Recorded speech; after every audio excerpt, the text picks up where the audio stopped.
চলো দেখে নি ৯ এর নামটা কত সহজ। এত সহজে যে ৯ এর নামটা মনে রাখা যায় তাই আমরা দেখে নিই। দেখো এই যে প্রথমটা ৯ into 1 এটা তো আমরা সবাই জানি 9। আর একদম শেষেরটা দেখো ৯ into 10 এটা তো আমরা সবাই জানি ৯০। এখন এই ঝামেলা হয় কোথায়? ঝামেলা হয় হলো মাঝের গুলা, তাই তো? মাঝের গুলা এখন মনে রাখার দরকার নেই।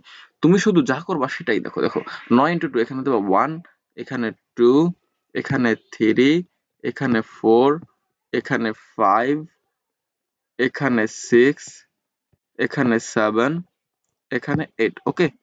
আর বাদ বাকিটা কি করবা দেখো। এবার আমরা এখান থেকে 1 থেকে একদম শেষ পর্যন্ত লিখছি না? এখন এপাশ থেকে আবার উল্টা করে লিখতে হবে। এখানে লিখবো 1, এখানে 2, এখানে 3, এখানে 4, এখানে 5, এখানে 6, এখানে 7, এখানে 8, ওকে? হয়ে গেল ৯ এর নামটা। বুঝতে পারছো?